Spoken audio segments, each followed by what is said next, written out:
महाराष्ट्र सरकार में मंत्री नवाब मलिक और पूर्व मुख्यमंत्री देवेंद्र फडणवीस के बीच जारी लड़ाई में गुरुवार को दोनों परिवारों ने एक दूसरे को मानहानि का नोटिस थमा दिया। इससे सत्तारूढ़ महाविकास आघाड़ी और विपक्षी भाजपा के बीच राजनीतिक खींचातान बढ़ गई है।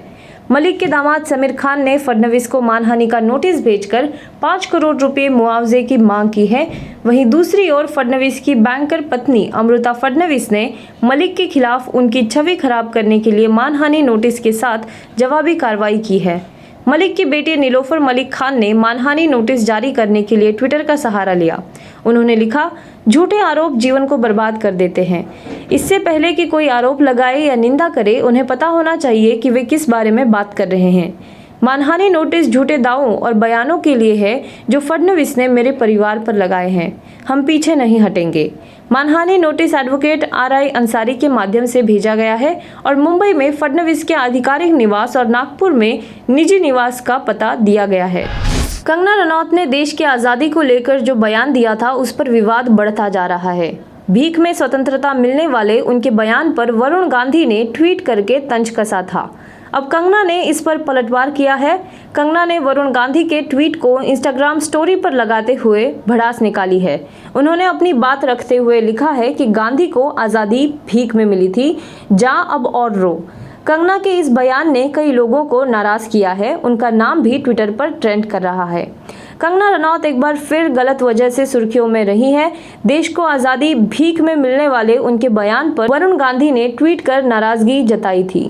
कंगना ने वरुण का ट्वीट अपने इंस्टाग्राम पर शेयर करते हुए लिखा है कि जबकि मैंने साफ तौर पर कहा था कि 1857 की क्रांति को नियंत्रित किया गया था, जिसकी वजह से ब्रिटिश शासन की तरफ से और अत्याचार और निर्दयता की गई थी और करीब 1 सदी बाद हमें आज़ादी दी गई थी, वह भी गांधी की भीख पर, जा अब और रो।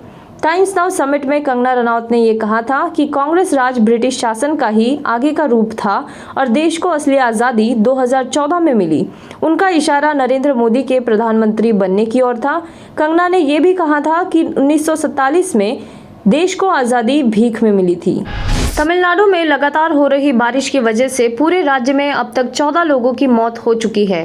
तमिलनाडु के कुछ हिस्सों में गुरुवार को भारी बारिश की चेतावनी की वजह से राज्य के लिए आज का दिन भी काफी अहम है। चेन्नई में रात से हो रही तेज बारिश के बाद कई जगहों पर बाढ़ जैसे हालात पैदा हो गए हैं। सड़कों पर पानी भर गया है। लगातार हो रही बारिश की वजह से राज्य में जनता को भी काफी मुश्किलों का सामना करना पड़ रहा है। न्यूज एजेंसी ANI ने गुरुवार को राजस्व विभाग के प्रमुख सचिव कुमार जयंत के हवाले से बताया है कि पूरे तमिलनाडु में लगातार हो रही बारिश की वजह से अभी तक कम से कम 14 लोगों की जान चली गई है। वहीं चेन्नई के क्षेत्रीय मौसम विज्ञान केंद्र के अनुसार राज्य में अगले 3 घंटों में विलुपुरम, कुड्डलोर, कलाकुरिची, कृष्णगिरी, धर्मपुरी, नमक्कल, पेरम्बलूर, अरियालूर और सेलम जिले और पुडुचेरी और क्राइकल में 1 या 2 स्थानों पर मध्यम बारिश के साथ गरज के साथ बारिश होने की संभावनाएं हैं। उत्तर प्रदेश विधानसभा चुनावों में अब चंद महीने बाकी है और कांग्रेस यहां अपनी स्थिति मजबूत करने की लगातार कोशिश कर रही है।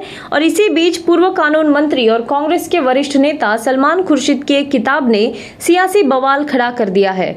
खुर्शीद ने यह किताब अयोध्या पर सुप्रीम कोर्ट के फैसले को लेकर लिखी है। खुर्शीद ने अपनी किताब में एक तरफ अयोध्या फैसले को सही ठहराते हुए इस मुद्दे से आगे बढ़ने की सलाह दी है, तो दूसरी तरफ उन्होंने इसमें हिंदुत्व की तुलना ISIS और बोको हरम जैसे आतंकी संगठनों से कर दी है। इस तुलना से विवाद इतना गहरा गया है कि किताब बुधवार देर शाम ही लॉन्च हुई और 24 घंटे से भी कम समय में खुर्शीद के खिलाफ दिल्ली पुलिस में शिकायत दर्ज हो गई है। यह शिकायत विवेक गर्ग नाम के एक वकील ने दिल्ली पुलिस कमिश्नर से की है और केस दर्ज करने की अपील की है।